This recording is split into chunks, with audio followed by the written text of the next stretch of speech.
Welcome, I'm Timothy. Today, I'm looking at Karens who believed they knew better than the Grand Canyon, until the canyon proved otherwise. From a Karen who flew her airplane straight into an incoming storm, to a Karen standing on a raft in rough waters, learning too late why everyone else stayed seated. It was the 17th of September, 2016, and the skies above the Grand Canyon were beginning to turn restless, with dark clouds creeping over the rim while pilots at the small airport below watched the wind pick up speed. Mildred Anderson was a 52-year-old lawyer from Arizona who had spent her whole life winning arguments and trusting her own judgment over anyone else's, and after years of flying small planes for fun, logging several hundred hours in the air, she believed she understood risk better than any weather report ever could. On that morning, airport workers warned her that the wind would grow stronger later in the day and that rain and rough air were expected deep inside the canyon, and several local pilots had already chosen to wait before flying. But Mildred looked up at the clear blue sky above the airport and decided the warnings were meant for less experienced pilots, not her. So she climbed into her small plane alone and took off at 1:35 in the afternoon, feeling certain that the sky ahead would stay just as calm as the sky above her. Several other pilots had already made a different call that morning and were still on the ground drinking coffee. For a while, everything looked peaceful, the canyon walls glowing softly in the afternoon light. But slowly, the wind began to push harder against the plane, and rain started falling, blurring the view of the rocks below. Yet, Mildred kept flying deeper instead of turning back. And at around 2:48 in the afternoon, she flew into a patch of rain and mist where a powerful downdraft was waiting, pulling her plane toward the ground with a force the engine could not fight. And as she pushed the throttle forward and tried to climb, the canyon walls rose higher in front of her, and through the blurry rain she tried to turn away, but there was no room left to escape. The plane struck the rocky slope of the canyon and the wreckage came apart on impact, ending Mildred's flight in an instant. I'm sure that wasn't how she expected the flight would end. When rescue teams reached the crash site later that evening, they found that Mildred had died right away, her body showing severe injuries from the force of the crash, the kind no person could survive, with the cause of death recorded as multiple blunt force injuries. Investigators studying the wreckage found nothing was wrong with the plane itself. It had no engine failure, instead pointing to the weather, the sudden downdraft, and the poor visibility as the true causes of the crash. And they noted something important, that canyon winds can turn dangerous in places pilots cannot see from the ground, even when the sky above the airport looks perfectly calm. Mildred had spent her whole life believing warnings were made for other people, but on that afternoon over the Grand Canyon, the warning she brushed aside was the only one that could have saved her. The next story belongs to a woman who trusted her own strength over a guide's instructions on a river that doesn't care how well you swim. It was the 22nd of July, 2017, and the Colorado River moved fast through the deep walls of the Grand Canyon, carrying rafts of nervous tourists past rocks that had broken boats before, while somewhere downstream a wave waited that did not care how well anyone could swim. Bronwyn Harris was 42 years old, an Australian woman who worked as a branch manager at her family's finance company, and she had come to America for the adventure of a lifetime, paddling through one of the wildest rivers in the world. Before the rafts launched, the guides gathered everyone for the safety briefing, but Bronwyn made it clear almost immediately that she did not want to be there, cutting off the guide twice to ask how much longer the talk would take. When told to keep her life jacket snug, she loosened the straps anyway, saying it dug into her shoulders and that she had been swimming since she was a child. She argued that the rules sounded written for tourists who had never touched water before, and rolled her eyes when a nervous passenger asked a follow-up question, muttering that some people needed to relax. I've always found it interesting how the most confident person in the room is usually the one making everyone else uncomfortable. The guide tried once more, explaining that strong swimmers drown in big rivers every year. But Bronwyn waved a hand and said she had heard that speech before and that she would be the one deciding how careful she needed to be. For the first stretch of river, nothing went wrong, and each rapid passed smoothly, which only made Bronwyn more convinced that the warnings had been exaggerated for people less capable than her. Then, in the early afternoon, the raft turned toward the largest rapid on the trip, and the guides shouted for everyone to stay seated, grip the lines, and lean into the boat. Bronwyn stood up instead, telling the passenger beside her that sitting through every wave was unnecessary. She obviously felt like the smartest person on the boat, even as the roar ahead grew louder and the guide screamed at her to get down. She stayed standing until the raft slammed into the wave, throwing her sideways into the river, where the current pulled her straight into the recirculating hole hidden beneath the foam. The hole held her underwater, spinning her down and around, and each time she surfaced for half a breath, the churning whitewater dragged her under again before her lungs could fill. Guides fought to reach her with throw ropes. Those moments in the water are the ones I can't stop thinking about. The guides throwing ropes, watching, throwing again, finally pulling her free after several agonizing minutes. But by then she had swallowed far more water than her body could clear. She was rushed to a hospital where doctors diagnosed severe drowning with secondary injuries from being pinned against a submerged rock inside the hydraulic, and despite hours of effort, she could not be revived. Investigators confirmed her life jacket had worked correctly, and that the briefing had explained exactly how to avoid this kind of trap. But no jacket can save someone who refuses to stay low when the river finally shows its strength. Now, the next one takes place on dry ground, but the danger is just as invisible, a flood that starts somewhere you can't even see. It was on the 22nd of August, 2019. The Grand Canyon stretched wide and golden under a clear sky, with dry riverbeds curling through the rocks like sleeping snakes. And far away, clouds were gathering over hills that nobody standing on the canyon floor could see.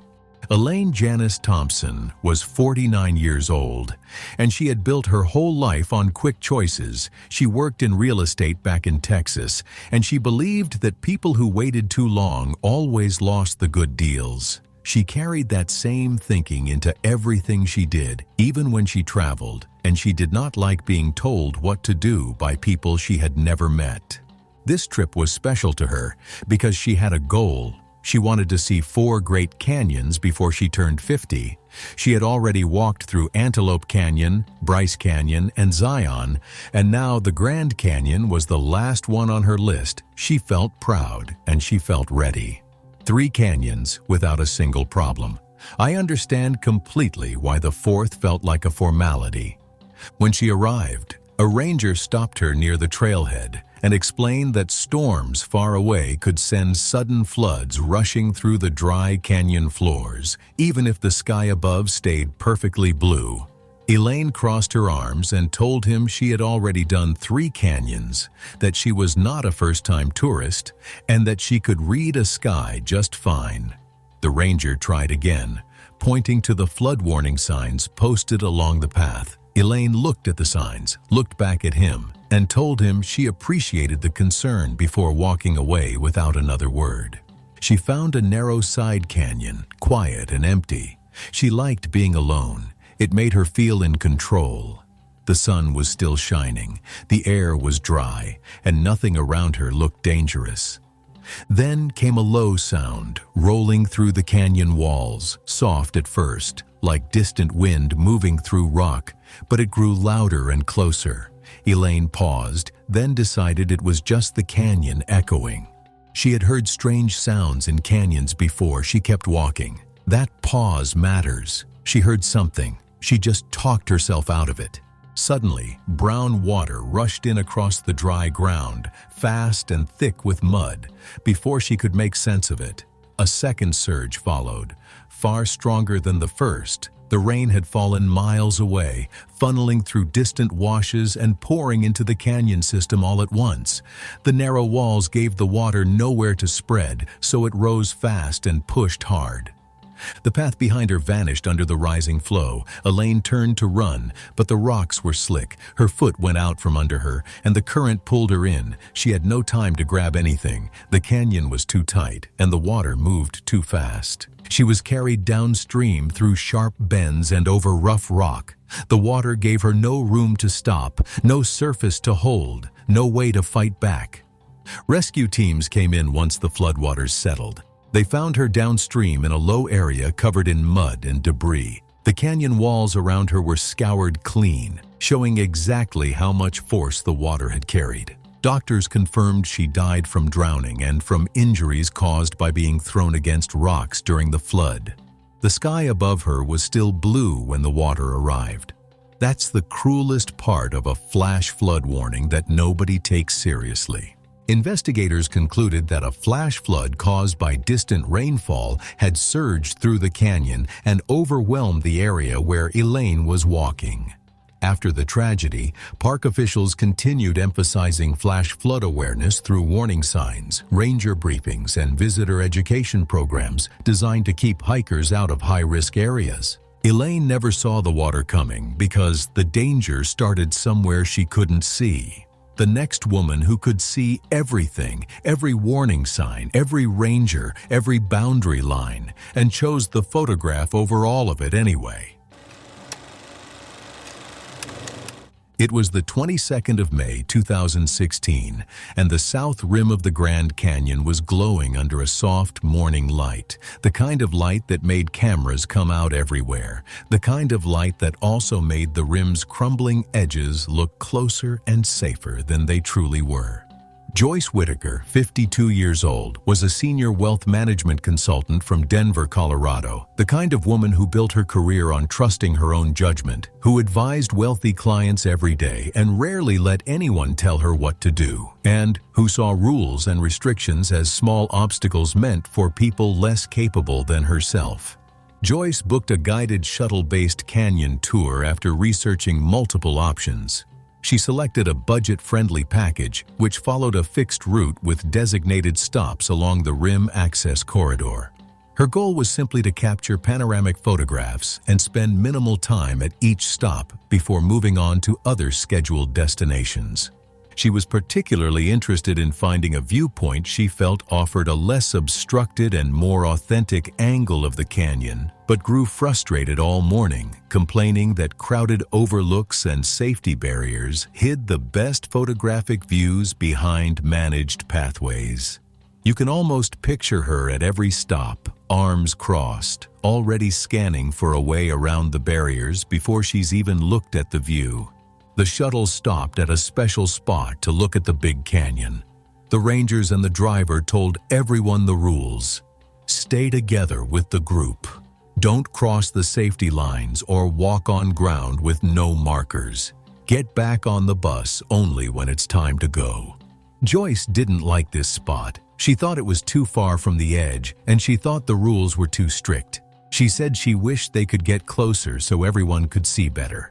Despite reminders that all passengers must remain within approved zones, she chose to exit the shuttle slightly off schedule while it was repositioning within the turnout loop. Then, she walked away from the group, all by herself, toward a spot with no markers and no rules. From far away, it looked like a good place to see the canyon. The further she walked from the central viewing area, the quieter it became, and the rim looked more open, more dramatic. Exactly the kind of shot she had in mind. So she stepped off the maintained path and onto the pale, dry ground beyond the last marked boundary. The soil there looked solid enough, sun-baked and firm on the surface, and nothing about it looked like a warning. And that was why tourists were not allowed to reach there. Rangers reminded visitors to stay inside the designated areas. They explained that the ground beyond the barriers was unstable, weathered by wind and rain for thousands of years. But Joyce waved off the concern. She said she only wanted a few extra steps, just enough for a better angle.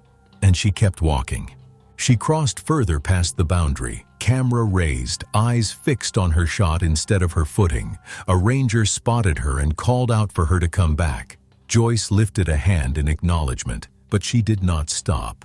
Her photograph seemed more important than her life. She kept adjusting her frame, stepping backward to fit more of the canyon into view. That single step backward landed on a patch of loose soil sitting over fractured rock. The ground gave way beneath her almost instantly, and Joyce disappeared over the edge, falling nearly 180 feet down a series of jagged rocky ledges before coming to rest on a lower slope. Rescue teams arrived fast, but the terrain made everything slow. Ropes had to be set, technical climbers had to descend carefully, and by the time anyone reached her, the damage was already done. She had suffered a severe brain injury, broken ribs, crushed pelvic bones, and heavy internal bleeding from the repeated impacts against the rock. Doctors later confirmed that the injuries were too severe and Joyce passed away before evacuation could be completed. Investigators found no broken equipment nor any medical episode. The only cause was a choice to ignore a clearly marked boundary, a choice to ignore a ranger's direct warning, and a choice to keep focusing on a photograph instead of the ground beneath her feet. Joyce's decision played out immediately. The next woman also stood at the edge of a decision, except hers played out over an entire afternoon, 1 mile at a time, deep below the rim where nobody could see her slowing down.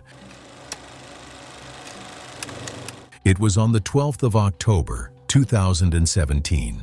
The morning sky above the Grand Canyon sat wide and blue, with pale light stretching slowly across the red cliffs, and the air below the rim was still and cool, carrying no sign yet of what the afternoon would bring. Aoife Brennan was a 38-year-old marketing executive from Dublin, Ireland. She worked in a high-pressure digital marketing firm, managing international accounts across Europe and the United States. Colleagues described her as confident, decisive, and used to making her own decisions without much hesitation. She came to Arizona during a short solo vacation. The Grand Canyon was the main highlight of her trip, which she had already postponed earlier due to work commitments. Because her time in the United States was limited, she was determined to complete her planned South Rim hike that day, rather than adjust for weather uncertainty or delay. I see there's a thin line between determination and stubbornness. That morning, a ranger at the South Rim warned hikers that canyon weather could change quickly, bringing wind, cold rain, and falling temperatures. Visitors were told to set a turnaround time, stay on marked trails, and avoid hiking alone if conditions looked uncertain. Aoife interrupted to say she had already checked the forecast and wasn't worried. She insisted the warnings were probably meant for less experienced hikers and that she could judge the conditions for herself. The ranger repeated the advice, but Aoife brushed it aside and continued with her plans. She did not join the guided group. She did not wait for a conditions update. She went down alone. I have met people like her before, people who hear expert advice and immediately set about explaining why it does not apply to them. The hike started out easy. The sky was clear, the trail was dry, and Aoife stopped often to take photos. Around midday, other hikers began heading back up, mentioning clouds building above the rim and changing winds, but Aoife kept going. When another couple suggested she turn around, she thanked them, but said she had already checked the weather and wasn't worried. Later, a park volunteer gave the same warning and mentioned the afternoon forecast. Aoife brushed it off, saying forecasts were not always right and that she would decide for herself when it was time to head back. Then she continued deeper into the canyon. The canyon does not negotiate. It does not care about your research or your weekend in Cork. By early afternoon, the wind had found its way into the canyon corridors, and the rain arrived with it, quiet at first, then steady. The rocks turned dark and slick, and the temperature slid fast. She turned to climb back. later than she should have, with tired legs and a phone battery nearly gone. The ascent was harder than she expected. The elevation drained her faster than the descent had, and the rain did not let up. Her clothes were soaked through, and every stop to catch her breath let the cold settle further in. Near a trail junction where several paths split, the rain reduced her visibility, and the markings blurred in the wet. She chose a direction and walked it with the same confidence she had carried all day, but it was the wrong path. As evening came, her coordination began to slip as hypothermia set in. Her thoughts came slower, her steps grew uneven, and the warmth she expected to feel from effort never arrived.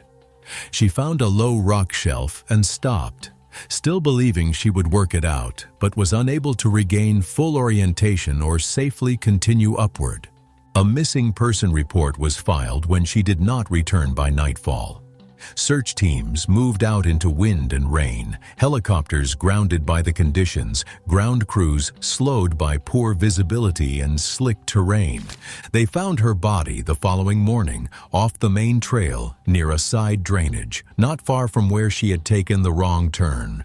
Doctors determined she died from hypothermia, brought on by cold rain, wind exposure, exhaustion, and a return climb that began too late in the day.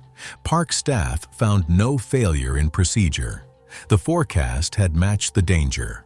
The warning had been given clearly that morning, and she had disagreed with it out loud in front of everyone.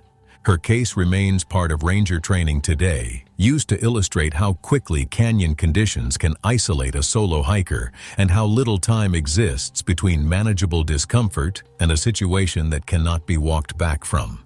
The next story is about heat instead of cold, but the lesson underneath it is exactly the same. The canyon decides the turnaround point, not you. It was the 22nd of June, 2019, and a dry heat had already settled deep into the Grand Canyon, the kind that builds quietly from the bottom up, the kind the signs at the trailhead warn you about, the kind most visitors read once and decide does not apply to them. Linda Bora Hughes was 58 years old and lived in Mesa, Arizona, with her husband Robert and their 22-year-old daughter Emily. She worked as an office manager for a property management company in Phoenix. Friends and family described her as independent and confident. She rarely accepted advice without questioning it, and often believed that official warnings were more cautious than necessary. The Hughes family had talked about visiting the Grand Canyon for years.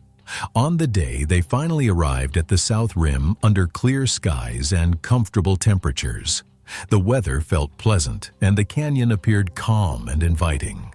As they explored visitor areas and scenic overlooks, Linda noticed signs warning hikers about dehydration, heat exhaustion, and heat stroke. Information boards explained that temperatures below the rim could be far hotter than temperatures at the top. Visitors were advised to carry plenty of water, avoid overexertion, and carefully consider whether they were prepared for the climb back out. Linda was unconvinced. At the trailhead, Robert urged buying extra bottled water before hiking, but Linda refused, dismissing the warnings as exaggerated and accusing the recommendations of being a sales tactic aimed at tourists. She relied only on the single bottle she had brought. Her own husband said something right there in that parking lot, and she still walked off with one bottle.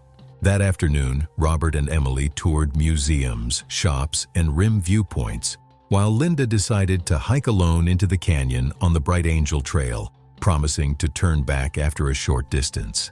The descent felt easy at first. Gentle slopes and stunning views drew her farther than planned, and frequent photo stops ate into her time. Confident she had energy to spare, she kept going, not considering that every downhill step meant an equally hard climb back up. As she went deeper, temperatures climbed, shade grew scarce, and heat radiating from the canyon walls intensified. By the time she turned around, hours had passed and most of her water was gone. The climb out was brutal. Her pace dropped, rest breaks multiplied. and dehydration brought fatigue that clouded her judgment. Other hikers offered help and urged her to rest longer, but she refused, insisting she could finish the climb unaided. Refusing help is not stubbornness anymore. That's something closer to tunnel vision. Over the next several hours, her condition deteriorated. She became increasingly exhausted, confused, and unsteady. Concerned hikers eventually recognized that she was experiencing a serious medical emergency and alerted park personnel. Rangers and emergency responders made their way toward her location, but reaching an injured hiker below the rim required time and difficult travel through extreme heat. By the time rescuers reached Linda, she had suffered from advanced heat stroke and severe dehydration. Despite emergency treatment and evacuation for medical care, she could not be saved. Linda never made it back to her family. Robert and Emily, who had spent years looking forward to the trip, were left to return home without her. In the years that followed, park officials continued reminding visitors to take heat warnings seriously, stressing that the climb out of the canyon is often far more dangerous than the hike down. The next story is about someone who looked away from her own footing for an entirely different reason, a small screen in her hands instead of the trail beneath her feet. It was September 14th, 2013, and the south rim of the Grand Canyon stood quiet under a wide morning sky, with tourists gathering slowly near the marked viewpoints, and the rock at the edge looking solid, though beneath the surface it was not. Gloria Barnes was 46 years old, and she worked as a senior corporate communications director for a consulting firm based in Seattle, a woman who had built her career on telling stories through pictures and who often flew drones to capture sweeping views for her keynote presentations. She had come to the canyon alone, planning to gather footage for a talk about scale and perspective, and she believed that her years of professional experience meant the safety rules made for ordinary tourists did not fully apply to her, since she saw herself as someone who understood risk far better than the average visitor ever could. I wonder what was her risk assessment at this point. The viewpoint where she stood was marked with barriers, and rangers were present, giving the same warnings they gave every visitor, telling visitors to stay back from the edge and avoid entering unstable sections of the rim. But Gloria questioned why those rules should apply to a professional like her, and argued quietly but firmly that the restrictions were meant for tourists, not for someone with her level of skill. The rangers warned her again, telling her plainly to keep her distance from the unstable section of the rim, and she nodded, acknowledging what they said. Yet she did not step back, and instead she launched her drone from near the edge, her eyes fixed entirely on the small screen in her hands, watching the canyon fall away beneath the camera. As the drone rose higher, Gloria began moving sideways along the rim, following its path, her attention locked on the controller, and the rangers called out one final warning, telling her to step away from the loose ground immediately. And again, she ignored them all and kept adjusting the drone's angle, her feet still close to the broken edge of rock. She heard every single warning out loud and acted on none of them, which might be the strangest part of this whole story. Then, while making a small adjustment to the camera, she stepped backward and the ground beneath her gave way, the fractured rock collapsing under her weight without warning, and she lost her footing completely, falling from the rim down into the steep canyon slope below. Witnesses called for help right away, and rangers organized a rescue, though the terrain made reaching her difficult, requiring a slow, rope-assisted descent down the broken rock face. She was found at the base of the slope, having suffered severe blunt force trauma consistent with a long fall onto uneven stone. And despite efforts to revive her, no signs of life remained, and after nearly 2 hours and 40 minutes, she was pronounced dead at the scene. Investigators determined that Gloria's death resulted from a fall after she ignored repeated safety warnings and moved onto unstable ground while focused on operating her drone. Following the incident, visitors continued to be reminded about the dangers of unstable ground near the canyon's edge. She'd spent her whole career teaching other people how to look at things from the right distance, and in the end, that's the exact thing she lost track of.